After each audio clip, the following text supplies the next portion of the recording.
नमस्कार शोधार्थियों। लंबे अरसे बाद आज कविता वीडियो बनाने जा रही हूँ। विवेचन विश्लेषण इन दिनों लगभग थम सा गया। कुछ परिस्थितियों का घात प्रतिघात और कुछ अवकाश न मिलने के कारण, लेकिन एक किताब लगातार मेरे भीतर स्पंदित होती रही। करीब 25 दिसंबर को ये पुस्तक मेरे हाथ मुझे भेंट स्वरूप मिली। देवेश पथसारिया नवोदय योजना के अंतर्गत प्रकाशित यह कविता संग्रह साहित्य अकादमी से प्रकाशित है। नूह की नाव। और ये किताब मेरे उन डूबते उतराते क्षणों में, मेरे इस लगातार व्यवधान भरे दिनों में मेरे लिए हौसले की पतवार बनी रही। नूह की नाव तो मुझे नहीं पता, पर मेरे डूबते उतराते क्षणों में ये मेरे लिए नाव जरूर बनी।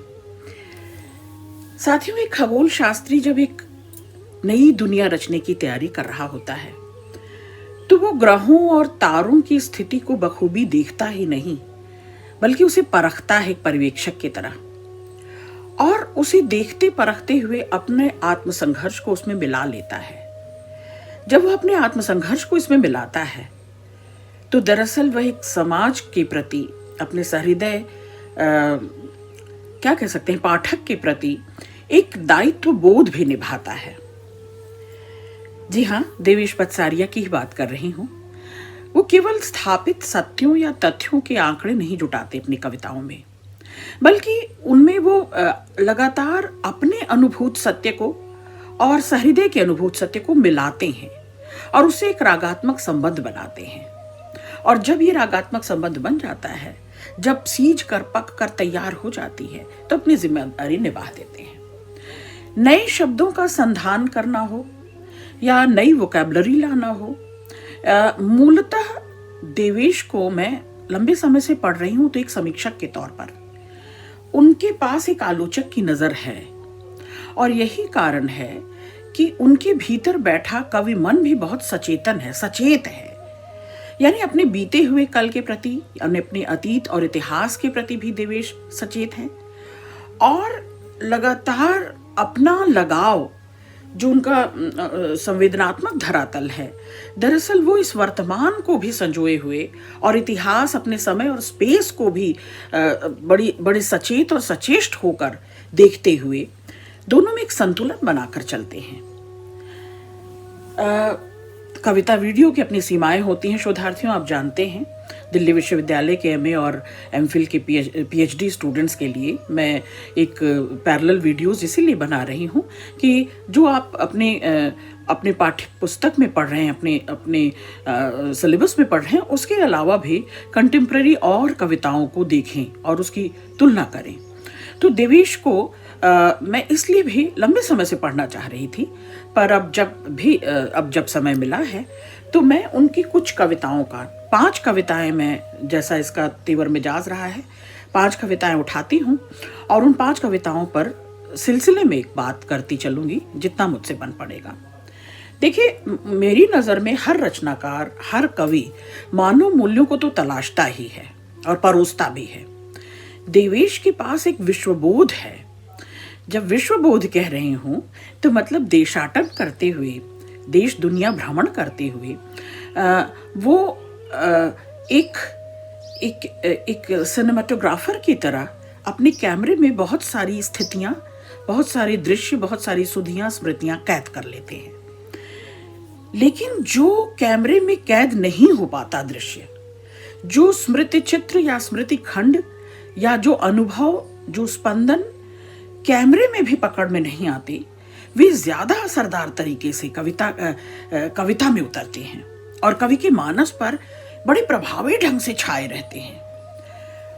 जैसे खुब जाए, जैसे ज्यादा स्थायी तौर पर या ज्यादा स्थिर तौर पर वो दृश्य, वो स्मृति चित्र जो हैं वो बने रहें, और उसे ही देवेश अपनी इन कविताओं में लगातार अपने इस अनुभव संसार को अपनी अभिव्यक्ति में पिरोते हैं, और यही देवेश को समृद्ध भी करता है।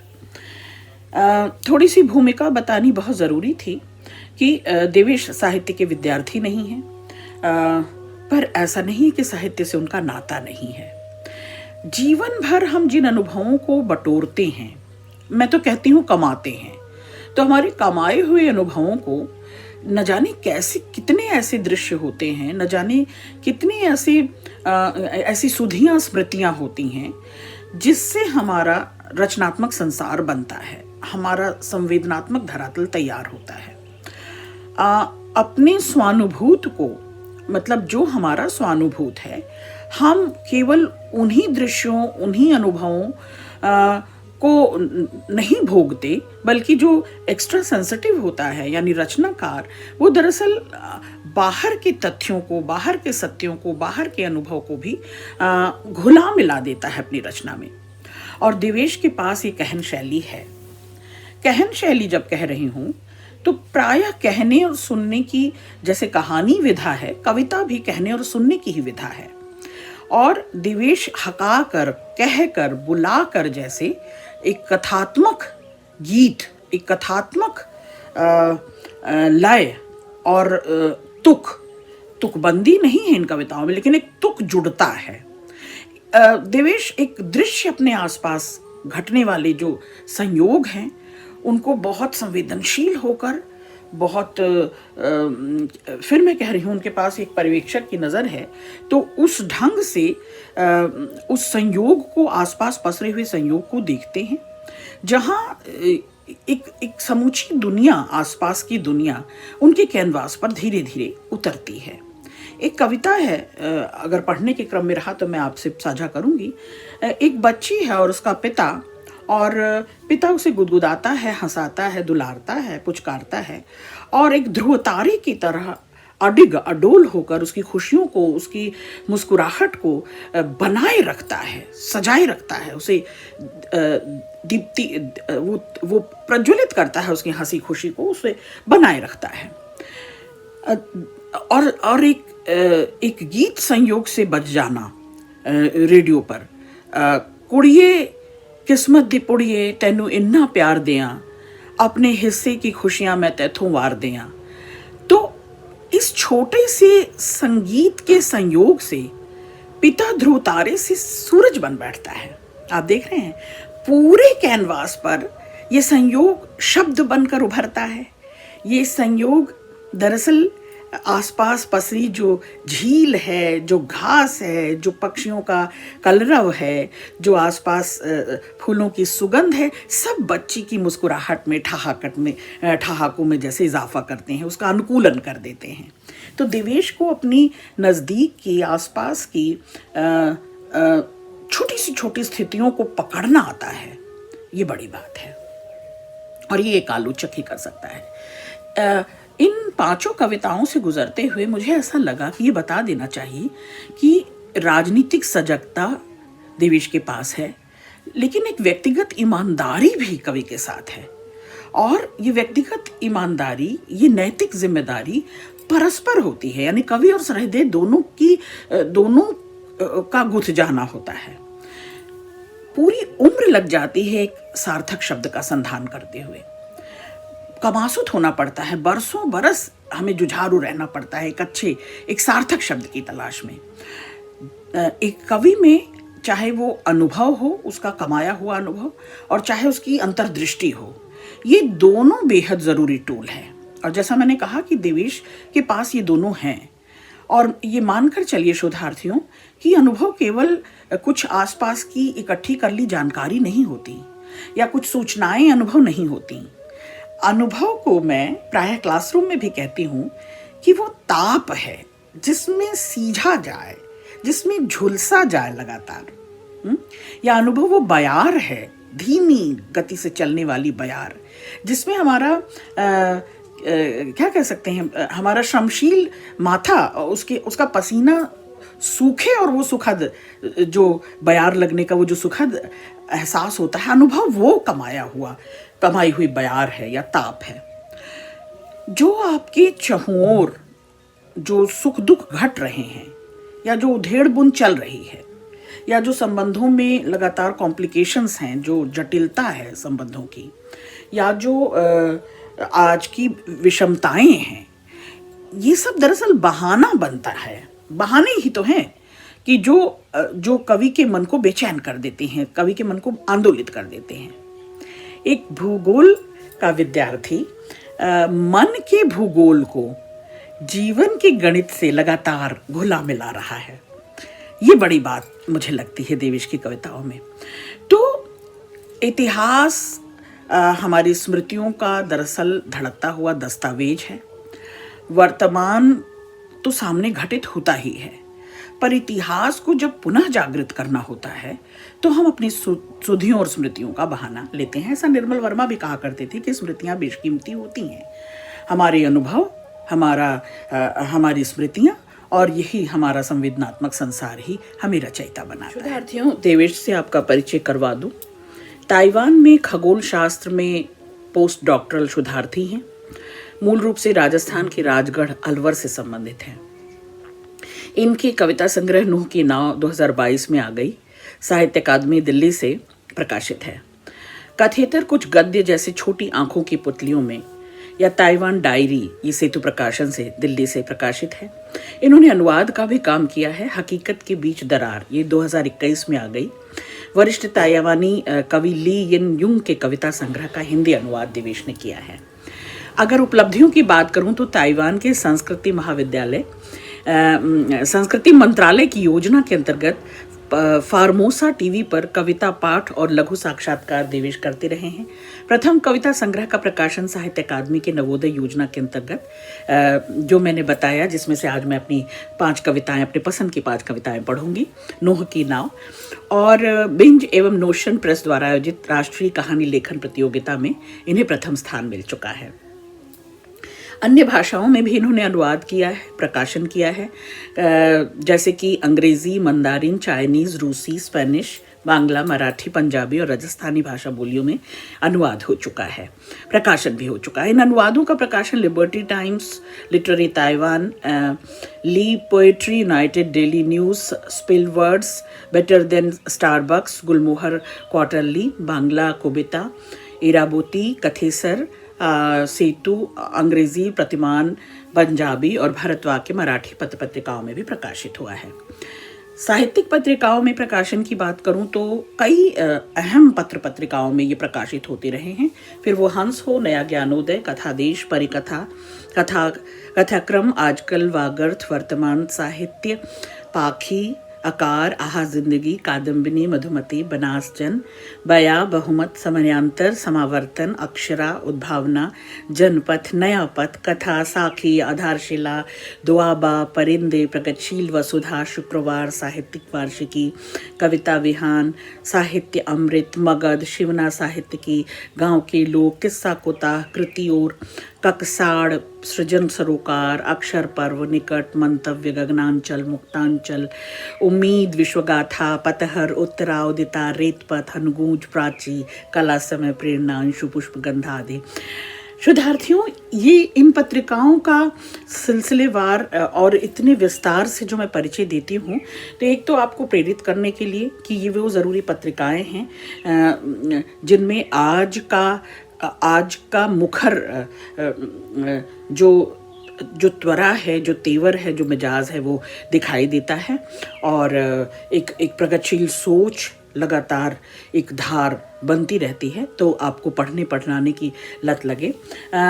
देवेश वेब प्रकाशन में भी सक्रिय हैं। Outlook, Sada Neera, Janaki Pul, the Lallantop, DNA Hindi Nest, Hindwi, Kavita Kosh, Indradhanush, अनुनाद, बिजुका, पहली बार, पोशंपा, समकालीन जनमत, पुरवाई, संस्कृति मीमांसा, पोएम्स इंडिया, दालान, शब्दांकन, अविसत, कारवां, हमारा मोर्चा, साहित्य की, द साहित्य ग्राम, लिटरेचर पॉइंट, अथाई, हिंदीनामा और समाचार पत्रों में भी राजस्थान पत्रिका हो, दैनिक भास्कर हो, नवजीवन या Prabhat Khabar, the Sunday post, सब में देवेश प्रकाशित होते रहे हैं। आइए मैं अपनी पसंद की उन 5 कविताओं से आपको परिचित कराती हूँ। मेरी पसंद की पहली कविता है छोटा सा संयोग। पसंदीदा चीजों में से चुनकर फटाफट बदल सकने का दखल होने पर कभी कभी नहीं पहुंच पाती उनमें से कोई भी चीज बेहद पसंदीदा होने की पराकाष्ठा तक। मसलन जिस गीत को कोई खास तवज्जो नहीं देते, हम अपने फ़ोन पर, इंटरनेट पर उस गीत का बज पड़ना अचानक कार के रेडियो पर बड़ा मोहक लगता है। मैं अपने पसंदीदा गानों को मोबाइल में ऑटो शफल कर लगाकर घूमने निकला हूँ, बिना जांच किए कि ताश के पत्तों की तरह पीस कर फ़ोन ने किस क्रम में चुने हैं कौन से गीत। यह निश्चय कर कि नहीं, अब मैं नहीं बदलूंगा अपने आप बजने वाले गाने को। चिंगहुआ यूनिवर्सिटी में रविवार की उस सुबह चले आए हैं शहर के दंपति और छोटे बच्चों के साथ। उनमें से कुछ अस्थायी टेंट तान लेते हैं। यहाँ वे सुनते हैं पक्षियों का कोलाहल। यूनिवर्सिटी की बड़ी झील के किनारे बैठ देखते हैं बड़ी भूरी काली गिलहरी का पेड़ पर चढ़ना उतरना। बतखों की छोटी पंक्ति की कदम ताल। छुट्टी के दिन हम इसी तरह मेजबान होते हैं। गिलहरियां और बतखें तो खैर हर रोज मेजबान मेहरबान होती हैं, बस उनके कद्रदानों में होते हैं कुछ छुटकू बच्चे भी छुट्टी वाले दिन। झील के किनारे की कुर्सी से उठकर एक बच्ची को उठाकर चल पड़ा उसका पिता घास की ओर। अपने दोनों हाथों से गुदगुदाते हुए बच्ची को जारी रहती है इस बच्ची की हंसी बेतहाशा। इससे पहले कि बच्चे हंसने से विराम लेकर कुछ बोल पड़े, पिता फिर गुदगुदी कर लोटपोट कर देता है अपनी बेटी को। जिस दुनिया में वही सूरज अपेक्षाकृत धुंधला होता है बेटियों के लिए, उसी दुनिया में एक पिता बन उठता है एक प्रज्वलित तारा अपनी लाडली के लिए। अहम पंक्तियां। फोन पर ऑटो शफल चुनता है कभी कभी विचित्र संयोजन, दो अलग अलग मूड के गीत एक क्रम में, जैसे शास्त्रीय ध्रुपद गायन के बाद अगले गाने में जॉनी वॉकर की आवाज में चंपी। आज ऑटो शफल ने की इनायत। ये कविता मुकम्मल है इन्हीं कुछ पंक्तियों में। इस पल जब वह बच्ची हंस रही है, मोबाइल ने 800 गीतों से चुना है एक गीत। कुड़िए किस्मत दी पुड़िए तेनू इन्ना प्यार दियां, अपने हिस्से दी खुशियां मैं तैथों वार दियां। न इस दृश्य में न इस गीत की चुनाव में मेरा हस्तक्षेप कहीं नहीं है। मैं ईश्वर को, गुरदास मान को धन्यवाद देता हूँ इस संयोग और गीत के लिए। दुनिया में पता नहीं क्या बदल जाएगा, दुनिया में पता नहीं क्या बदल जाएगा इस छोटे से संयोग से, पर जहां से मैं देख रहा हूं ये देखना देवेश को आता है। जहां से मैं देख रहा हूं वह पिता अधिक देदीप्यमान होता है सूरत से। शब्द, संगीत, झील, घास, पक्षियों का कलरव सब बच्ची के ठहाकों के साथ सामने में है। कैसा सुखद संयोग है। आप इस संयोग की बात देखें, देवेश जिस ओर इशारा कर रहे हैं कि इस तरह के संयोग अगर घटते रहें तो ये दुनिया रहने और जीने लायक हो जाए। मैं भी नहीं जानता अगले ही पल कौन सा गीत उस रेडियो शफल पर सुनाई देगा, लेकिन इसका इस तरह से तादात्म्य बन जाना, इस तरह से एक दूसरे में गुथ जाना, एक दूसरे को कॉम्प्लीमेंट करना। देवेश ने कहा कि दरअसल मैं रोमांचित हो जाता हूँ कि अगले ही पल जो अप्रत्याशित है, जो घट रहा है और जो आसपास को जीवंत बना रहा है, जो आसपास को फिर से जीने लायक बना रहा है और उसमें ऊर्जा भर रहा है। एक और कविता है, प्रेम कविता कही जा सकती है कविता, तारे और तुम। ये कविता भी मुझे बहुत भाई। नहीं नहीं मैं नहीं तोड़ूंगा तारे तुम्हारे लिए। मैं पढ़ूंगा खगोल, खगोल विद्यार्थी हैं। मैं पढ़ूंगा खगोल, जानूंगा तारों को, जानूंगा, ये जानना। देवेश की कविताओं में शब्द बहुत सचेत होकर पढ़ने चाहिए। देखना, जानना। दरअसल शब्दों की तहों में प्याज की परतों से उसकी अनुगूंज को पकड़ने की कोशिश होनी चाहिए। जानूंगा तारों को ताकि उन्हें तोड़ लाने का असंभव भ्रम पाल न लूं, और तुम कुम्हला न जाओ मेरे अपूर्ण वचनों पर। ऐसे वचन न कहूं जो निभा न पाऊं, और जो निभा पाऊं दरअसल वो उस आस प्यास को बढ़ाऊं। तो एक खगोल शास्त्री, एक खगोल विद्यार्थी के नाते मैं उसकी दुनिया को बहुत अच्छी तरह जान समझकर तुम्हें कोई ऐसा वायदा नहीं करूंगा जो पूरी ना हो सके, जो कर ना सकूं। तारे तोड़े नहीं जा सकते। कोई भी अप्रत्याशित, असंभव घटने का वायदा मैं नहीं करता प्रेम में। बहुत बहुत गर्म है वे, धधकने को भी धधका दे। इतने गर्म, पृथ्वी से सैकड़ों गुना विशाल, इतनी दूर कि इनकी दूरी की इकाई पृथ्वी पर दूरी की प्रचलित इकाई से बहुत बड़ी है। तथाकथित टूटते हुए तारे, जिन्हें देखकर प्रार्थना में बुदबुदा उठते हैं होंठ, वे सौर मंडल के कुछ टुकड़े भर हैं जो वायुमंडल में जलते नष्ट होते हैं। मानव तन के घटक तत्व, जीवन के संसाधन सब किसी न किसी तरह तारों से ही आए हैं धरती पर। तारे अपना जीवन लगा देते हैं हाइड्रोजन भर से बनाने में वह सब कुछ, और मरते हुए बिखेर देते हैं अपना उपार्जित श्रम अंतरिक्ष में इधर उधर। तब उपजता है जीवन। तारों का देय यही है, दाय यही है, योगदान यही है। तब उपजता है जीवन। पृथ्वी जैसे ग्रहों पर पृथ्वी देना जानती है और मनुष्य मांगना। टूटते तारों से मन्नत, मरते तारों से जीवन।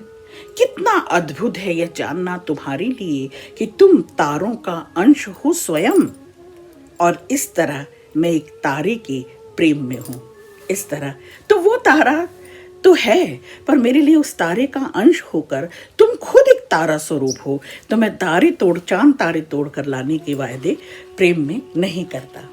एक तीसरी कविता है तारबंदी। ये कविता मुझे दो देशों के बीच खिंचे हुए तार की ही याद नहीं दिलाती। सरहदों का हद नापना जानते हैं देवेश, और इस समूची पूरी कविता में जो मानवीय संबंधों की सरहदें हैं, जो दो देशों में वैमनस्व, ईर्ष्या और द्वेष और शत्रुता की सरहदें हैं, जो दो देशों के आर पार न जा सकने, बंधुत्व और प्रेम और सौहार्द और सहयोग न दे सकने, और एक जो जकड़बंदी है, उसको ये कविता तोड़ती है। और ये कविता बेहतरीन कविता है। यानी मानवता और मनुष्य होने की शर्त को ये कविता वहन करती है। कविता पढ़ती हूँ।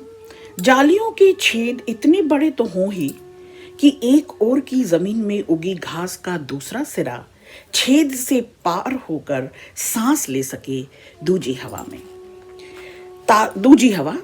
हवा उस पार की हवा में। तारों की इतनी भर रखना ऊंचाई कि हिबिस्कस के फूल गिराते रहें पराग कण दोनों की जमीन पर। हिबिस्कस फूल कि उस ओर भी वो अपना पराग कण छोड़ जाए और फूल दोनों ओर खिले रहें, दोनों ओर वसंत आता रहे, फूल खिलते रहें।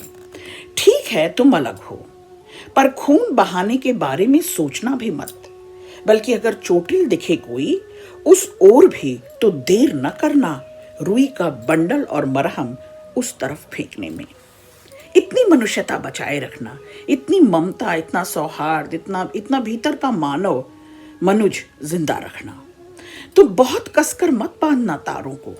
यदि खोलना पड़े उन्हें कभी तो किसी की चोट न लगे।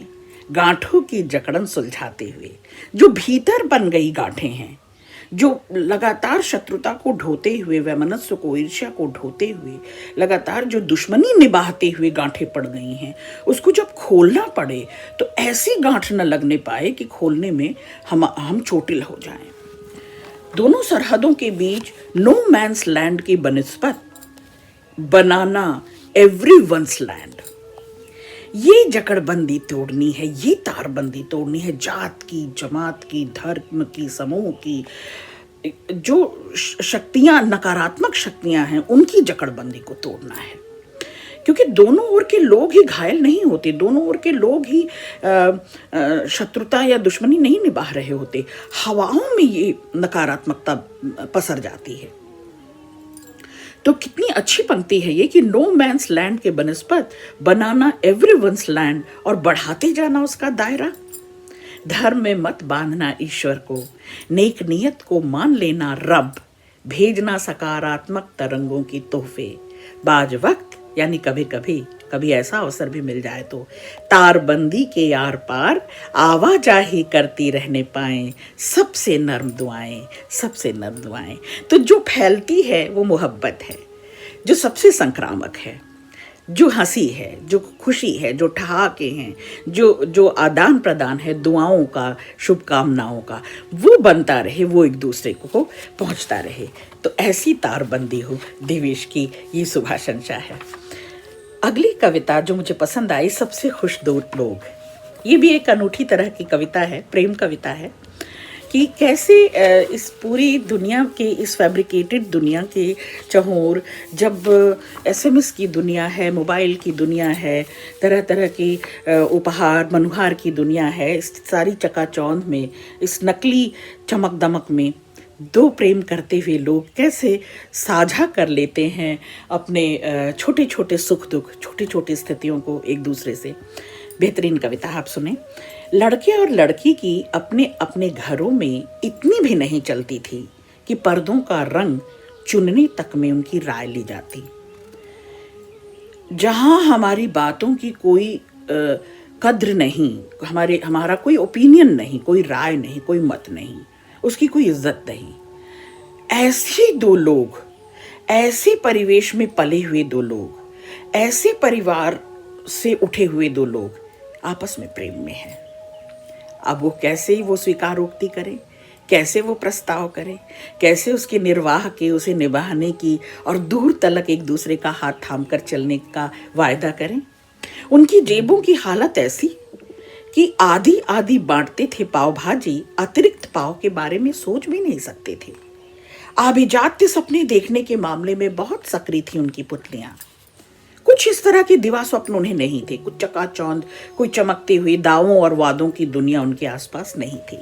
फिर भी वे शहर के सबसे खुश दो लोग थे, क्योंकि तमाम तरह के फैब्रिकेशन से दूर थे, तमाम तरह की कृत्रिमता से दूर थे, क्योंकि वे घास के एक विस्तृत मैदान में धूप सेंकते हुए आंखों पर किताब की ओट कर कह सकते थे कि उन्हें प्रेम है एक दूसरे से। किताब की ओट कर, वहाँ जिस परिवेश में, जिस माहौल में उनका पालन पोषण हुआ, जहाँ वो ये अपनी राय, अपना ओपिनियन दे नहीं सकते, जहाँ उनकी राय के कोई मायने नहीं हैं, यहाँ वे एक दूसरे को संग साथ जीते हुए अपने मन की बात कह सकते हैं। बेहतरीन कविता थी। और अब ये एक आखिरी कविता, वसुधैव कुटुंबकम। ये कविता मुझे बड़ी आस्तिक कविता, इस घोर अंधविश्वास के दौर में कोई विश्वास जिंदा रह जाए और किसी अद्वितीय शक्ति पर विश्वास करने का अगर मन कहे, किसी क्या कह सकते हैं, अलौकिक शक्ति, तो लोक परलोक की बात तो देवेश की कविता नहीं करती, लेकिन दरअसल उस अलौकिक शक्ति, उस अद्वितीय शक्ति में क्या कुछ देखना चाहते हैं देवेश, क्या उनकी शुभकामना है, आप भी देखें। वसुधैव कुटुंबकम कविता का नाम है, मैं आपके लिए पढ़ देती हूँ। हे ईश्वर, मुझे उनसे मिला जो तुझे ढूंढते हैं शिशु की उंगली की छुअन में, बच्चों की निष्कलुष किलकारी में, जो अपने जैसी सबकी भूख को जानते हैं, जो धर्म को एक निजी वस्तु मानते हैं। तमाम प्रार्थना अर्चना की पद्धतियां जो हैं वो निजी हैं। अपना आस्था और आस्तिक होना और अपने विश्वास वो निजी हैं। इस तमाम जो कर्मकांडी दुनिया है, जो प्रोपेगेंडा किए हुए है, जो सामूहिकता को बार बार चोट पहुंचाती है, जो लोगों के हित और अहित के दायरों को तोड़ती है, जो धर्म को लेकर अंधविश्वास फैला है, जो ईश्वर को लेकर अंधविश्वास फैला है, तो इस अंधविश्वास के दौर में देवेश विश्वास की बात करते हैं। और वो विश्वास कहाँ मिलेगा? शिशु की उंगली की छुअन में, बच्चे की निष्कलुष किलकारी में, जो सब अपनी भूख को, अपनी सुख दुख को दूसरे के सुख दुख के साथ संवेदन होकर समान रूप में उस मर्म और करुणा को चिन्हे और पहचाने, जो धर्म को निजी वस्तु माने। वसुधैव कुटुंबकम उसी को कहेंगे, जो हंसी के बादल हैं, जो देखते हैं तलाकशुदा स्त्री का पक्ष, केवल एक पक्ष की नहीं सुनते कि वो स्त्री है और तलाकशुदा है, तो सारा दोष, सारा दुर्गुण किन कारणों से उसकी पड़ताल की जाए और स्त्री को बार बार कटघरे में खड़ा किया जाए। जो इस तरह की दृष्टि नहीं रखते, जो उसका भी पक्ष लेने के लिए तैयार होते हैं, जो देख सकते हैं भीतर तक, जो नहीं बांटते चरित्र प्रमाण पत्र, जो तेरे सम्मुख आने पर दुआ से पहले मांगते हैं क्षमा। उस ईश्वर पर भरोसा करते हैं देवेश, कि जो अपनी कमतरी जानते हैं, जो केवल अपनी जात, अपने समूह, अपने धर्म की श्रेष्ठता को दूसरों पर लादते और थोपते नहीं, जो दुआ मांगे, दूसरों के लिए शुभकामनाएं भेजें, उससे पहले भीतर झांक कर देखते हैं अपने दोष और दुर्गुण को, अपनी कमियों को, और चाहते हैं मार्गदर्शन, जो सही राह देखना जानते और चाहते हैं, ताकि बेपर्दा मिल सके तुझसे, बिना आवरण के ईश्वर के समक्ष जाया जाए, बिना आवरण के उससे मुलाकात की जाए, जिनके दिमाग की नसों में विस्तृत होकर बहता है रक्त, विस्तृत होकर, उदार होकर, मतलब देवेश कह रहे हैं कि जो सबको एक जैसा देखना और चिन्हना जानता है। वसुधैव कुटुंबकम नारा नहीं है कि पूरी दुनिया ही हमारा कुटुंब है, परिवार है। आज परिवारों में हम खंड खंड हो रहे हैं, निजी संबंधों में खंड खंड हो रहे हैं। देवेश उस ओर इशारा करते हैं कि वसुधैव कुटुंबकम दरअसल इसके सही मायने तो यही हैं। क्या विस्तृत होकर बहता है रक्त, जो चाहते हैं पिरो लेना दुनिया के सारे मोती, यानी सच्ची सुच्ची बातें, अच्छी नहीं सच्ची, जो निरावृत हैं, जो समादृत हैं, जो संवेद हैं, जो संगच्छध्वम संवदध्वम की ध्वनि है वसुधैव कुटुंबकम के धागे में, वसुधैव कुटुंबकम के धागे में। बेहतरीन कविता। ऐसी बहुत सारी कविताएं मुझे भा गईं, पर इस वीडियो की एक सीमा होती है कि 5 कविताओं का ही पाठ कर सकती हूँ। बहुत शुक्रिया देवेश, शुभकामनाएं।